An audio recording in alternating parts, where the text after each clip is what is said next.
influencers like Andrew Tate are spreading their BS to our boys. But there's a reason our lads are turning to these misogynists like Tate. That they're trying to find out what it means to be a man.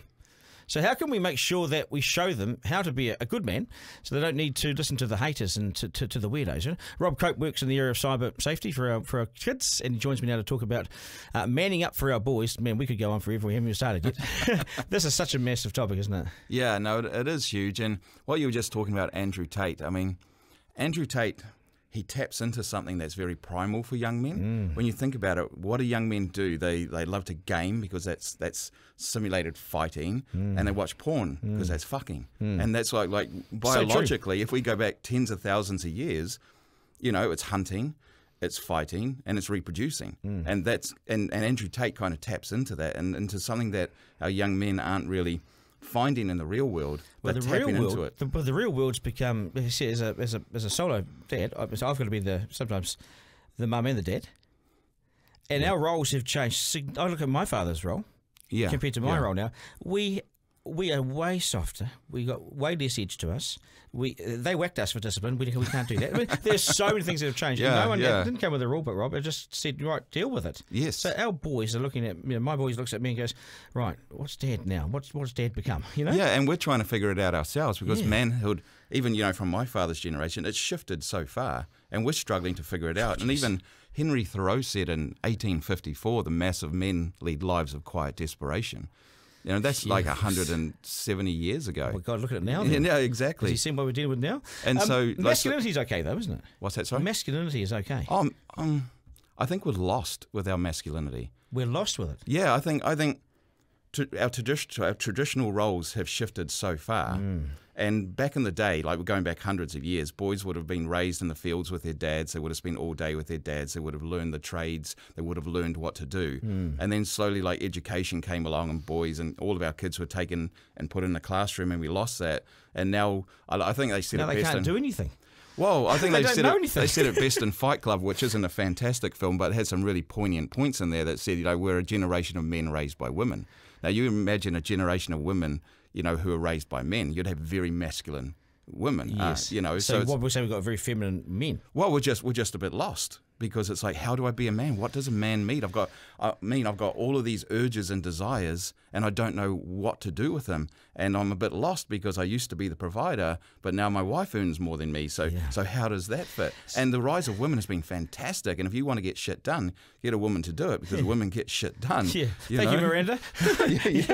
Absolutely. But I see this with my young guy and all his mates. They're all macho men, and they're gonna do this to someone, and they're gonna do this, and it's all about being blokey and boy, and it's I'm sure we were like that too. But to be 50 years of age, sitting back and listening to it, and I shake my head at some of it, Yep.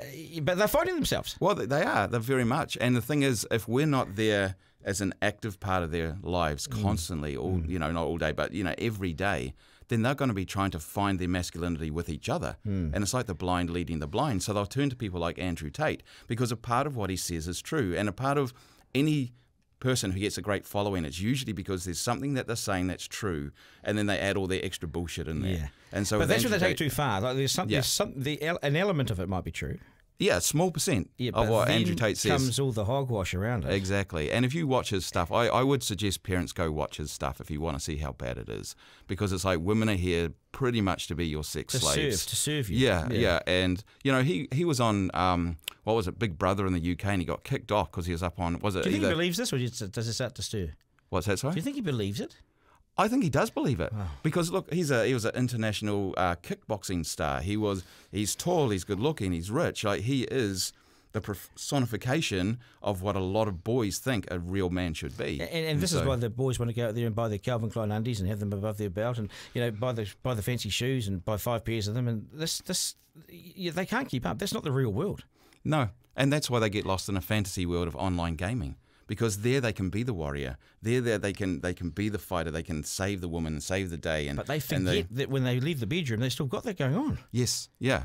And that's why we need to get our boys offline and get them into the real world. Right, put that time into our boys. And if us as men are lost, which a lot of us are, I recommend any dad out there go read the book called Manhood by Steve Biddulph. Manhood. Yep, I was first given that book 30 years ago. Why is it so good? He's just very good at articulating what the problem is with us men and why we feel so lost. You know, the starting of his book, he says we're like tigers raised in a zoo.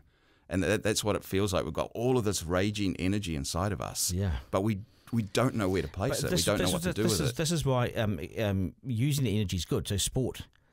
Sport's good. Yeah. Just something physical. But then that can become toxic as well. Oh, well, usually is. Yeah. So there should be. It's not just sport. It's like dancing. You know, traditionally throughout cultures, dancing was a massive part. I'm not a dancer at all. I'm also not a fighter.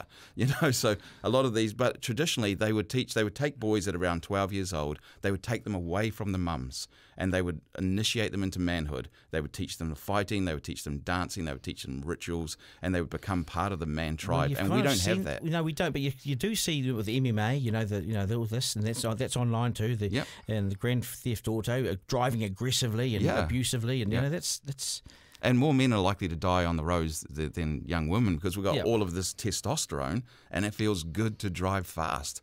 You know, there's power in that. It feels good. See, and that's been around for a long time. You get behind the wheel, and suddenly you're entitled to abuse people. To break the laws. I'm terrible behind the wheel.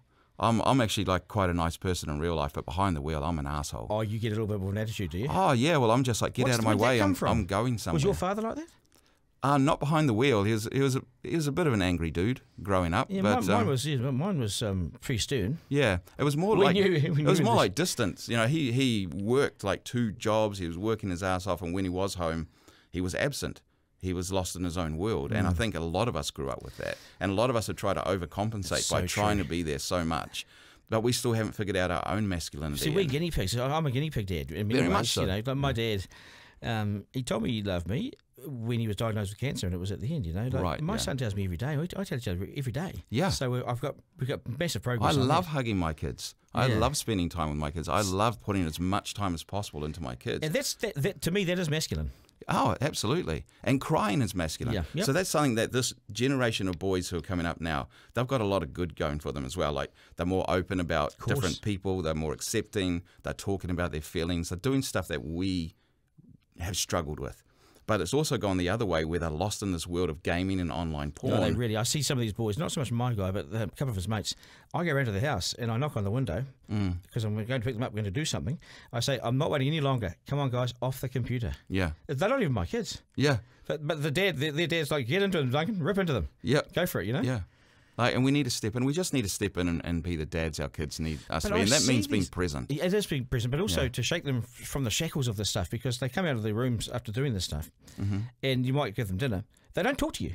No, they're lost in a fantasy world, because here's the thing. And if they do, it's rude. Yeah. Everything that they're doing online is so exciting. The rest of the world just starts feeling great. No, you told me that last time. How can you compete with that?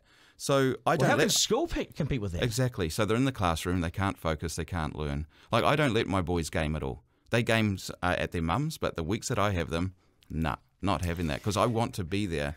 I want to be there, and I want to be spending time with you. I don't want you lost in the fantasy world. See, we're role models to them. So they see us from very early age. They look up and see this big figure, and they see everything. But we sometimes forget that. Yeah. So how we model our behaviour is how they might as well. They've got it online, of course, which is what the problem is. But it's also us. Oh, definitely. So I put when my kids enter the room, if I'm on my phone, I put it away. I want to be present. I want to be here. And sometimes the kids don't, do they? Yeah, and then they just sit on the couch and they stare at the ceiling. I'm going, well, this isn't working. Should we go for a walk? Should we? Are you hopeful? Are you hopeful? Because I mean, they do have some good elements about their modernness as well. Oh, exactly, and that's what I was saying. Yeah. But